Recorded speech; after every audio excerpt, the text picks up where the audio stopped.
Hey, Adam. Hey, Howard, it's a beautiful look, at least for now. I mean, it's going to quickly change, but what's also going to change is the cold temperatures. We'll have to look forward to some warmer temperatures as well. But currently been tracking some rain and some snow showers. We can see from Quincy down through St. Louis, even trying to make it to Champaign. A lot of that out ahead of the bulk is really struggling to reach the ground, at least at this time. But still, we'll have to watch snow showers that start to move in overnight tonight. Even spots south of I-70, we'll have to watch for some mixed precip as well.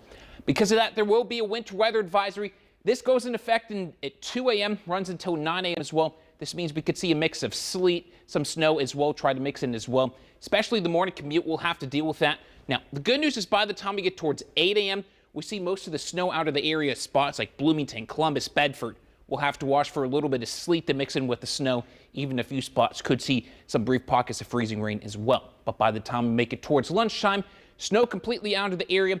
In terms of total, spots like Lafayette, Kokomo, Muncie, actually a chance could miss out much of the snow as well. Spots like Noblesville through Richmond, even Seymour, likely going to see about an inch, maybe up to 2 inches, and where we'll see some of that heavier snow. So Terre Haute, just south of Indy through Greensburg, Bloomington, Columbus, likely going to see anywhere from 2 to 4 inches. Wouldn't be surprised to see localized spots a little bit higher as well. Now, unfortunately, we will continue to see an active pattern, but with warmer temperatures, most of this is actually going to fall as rain. So any day Tuesday and on through Saturday, we'll have to watch for showers, even thunderstorms during the afternoon. Thunderstorms could actually help increase these higher rainfall totals that we see anywhere from 3 to 4 inches along and south of I-70. Spots further north, really not going to see a whole lot. And this is through Monday of next week. So this is 7 days in a row where we will likely see liquid precip. So this could increase the risk for localized flooding. So especially creeks, streams likely will rise as well.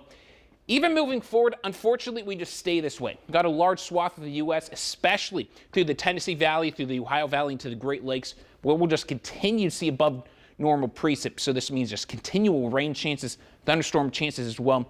But the positive to the negative is temperatures actually going to feel pretty nice. It's going to be cold tomorrow, but even through Tuesday, Wednesday, Thursday, we start to get back into the 60s. Even look at Friday. Chance we could get back into the 70s, at least feeling more comfortable, just unfortunately going to look pretty gloomy really through much of the week.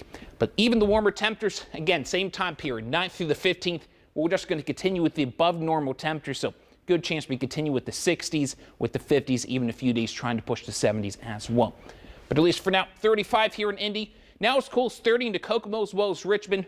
Warm spots of 36 in Terre Haute and Bloomington as well. So temperatures quickly actually drop back to freezing. So by the time we get towards midnight, 1 a.m., we're at and below freezing, and that's going to allow the snow to start to accumulate. But really much of the day tomorrow is really not going to be all that bad. We're just really going to stay cloudy through the day. Cold start, upper 20s, 30s by lunchtime. Now, we should notice temperatures trying to get close back to normal. So not going to be quite as cold, but still likely going to feel chilly really through much of the day. But even by Tuesday, back to the 50s. We'll watch for scattered showers even Wednesday. That's when we'll start to see temperatures in the 60s. Any afternoon hours could see some thunderstorms as well that could bring some gusty winds, small hail. Even by Friday, going to try to calm a little bit. Temperatures actually back into the 70s, 67, few PM storms on Saturday before we're back to sunshine, 64 on Sunday.